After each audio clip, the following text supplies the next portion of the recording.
And we have made enormous progress. My favorite being Iran, a Muslim society, 1960, 7 children per woman. Right. And now it's 1.5, 1.6. Yeah. But you know, it's gotten. But at the same time, in a lot of societies now, they're worried about that demographic.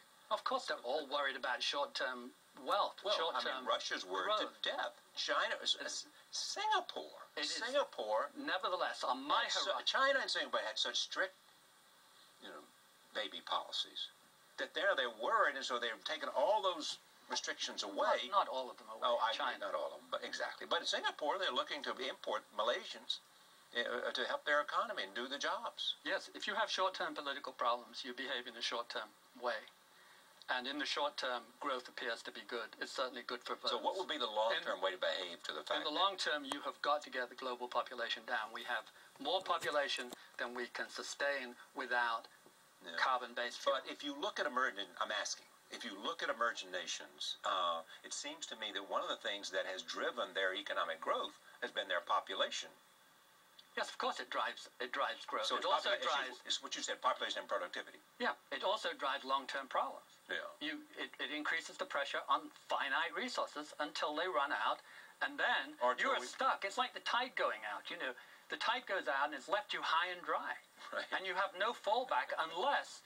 like the Norwegian government building up a great sovereign fund. But I never got to the second reason. Okay, please. The second good reason. I have so few good points. You've got to let me get my 2 good points in. And that is alternative energy. Yeah. Every wave of technology has required a wave of energy. Here we have a wave of technology that does exactly the reverse. It suppresses the demand on our finite resources of coal and oil.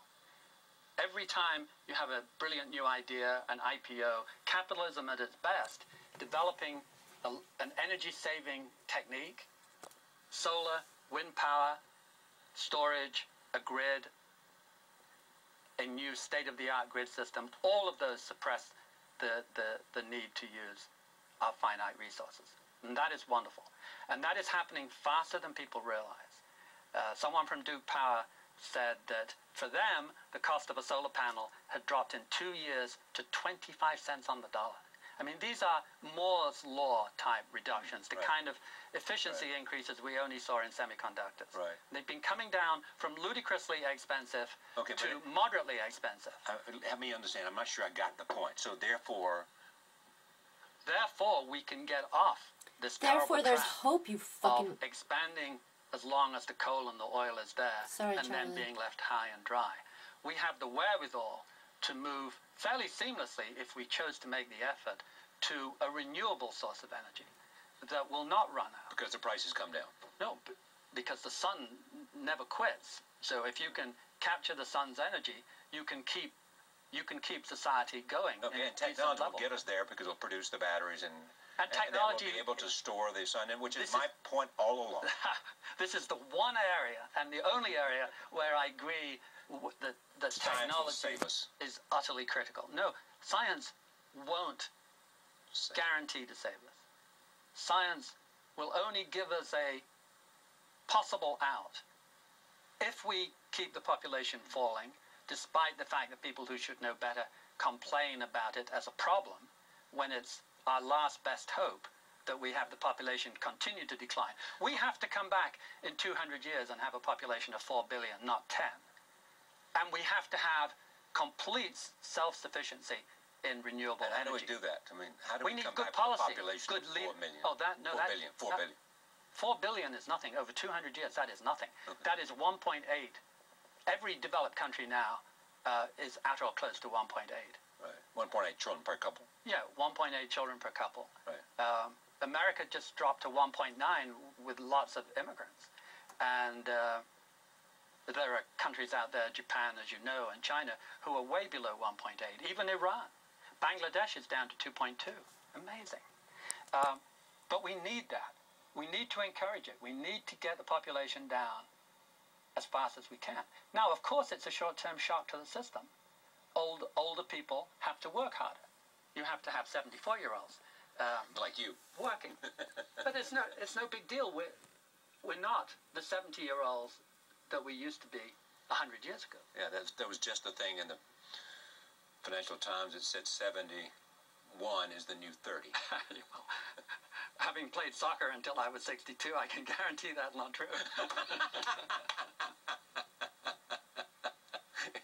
At 62, you didn't play like you were 30. No, every year you watched the kid who was relatively slow, 28-year-old, get a yard faster. You can kid yourself at tennis, but not soccer. All right, so let me just stay with this, because the point of view, we've got to go back to agriculture. All right, and those two things. You have a larger view about natural resources, about food as well, in terms of when you look at the world and the production of these resources, it's an ugly picture. It's an ugly picture. And the economists say, oh, you don't have to worry about that. It's just a matter of price. Right. To which I say, oh, you mean when half the world starves, the other half has enough? And that's what's going on. The rich half of the world is pricing out the other half. When China has made the cut. China is in the rich half. They're in the haves, not the have-nots. And as they get richer and eat more meat, the price of wheat goes up.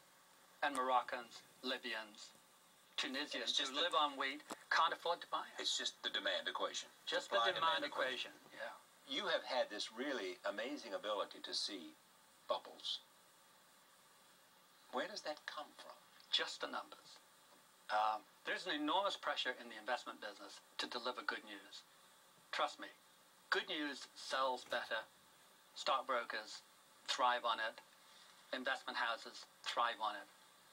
To go out there in a bubble and talk about badly overpriced markets and downside risks is an invitation to get fired. They simply don't want to hear it, as we found to our cost. We lost half our book of business in 98 and 99 as the great tech bubble roared up. Right. You basically said to your clients, it's a bubble, it's going to burst, and everybody's going to lose. The pricing of the market in late 97 went above 1929. In 97. Before the Great Recession. Before, at the top of 1929, before the Great Crash and the Great Depression, the market was the highest price it had ever been. It went above that in 97, and it soared. It was actually $21 for every dollar of earnings, and it soared upwards to 35. I mean, it was 70% higher than 1929 by the end. Okay, let's... But no one was screaming that. The spokespeople for the great investment firms were saying, oh, Jeremy, don't be hysterical, everything will work out fine. We said, look at the numbers. Every bubble of an asset class in the financial world has always broken back to the original trend. Right. This is very important. This is the principle. Back to 16 times earnings, or 15 times earnings. And here it is at 35 in March of 2000. That's a pretty painful drop. And we had a 10-year forecast. Our 10-year forecast, officially distributed to all our clients, said the 10-year outlook, adjusted for inflation, was negative 2%. You're generally early on these things, are you? Oh, painfully early. If it decides to go to 35. We weren't that early at 21, which was the 1929 level. Right. So we, I think, reasonably, with hindsight even, reasonably said, higher than 29, higher than it's ever been in history, you now want to be defensive. If it means to go to 35 because Greenspan is a congenital distributor of ease and money and subsidized rates. First-rate believer in markets. And markets left to their own devices, which will be honest and straightforward and look after the subprime instruments. Okay, so what's your rule about markets?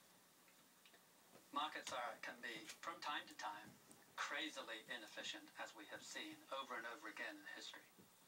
And any pretense to the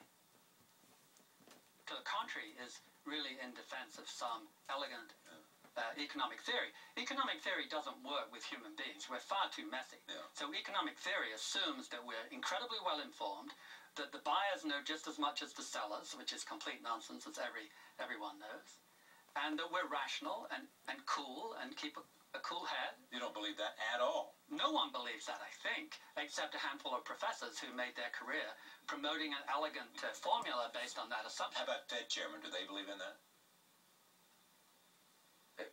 Greenspan, 90% believed in it, and then every now and then he'd surprise you by saying the housing market is showing some speculative frenzy. Whoops. Where did that come from? Or irrational exuberance later. Or irrational exuberance. Actually earlier, but still. No. And then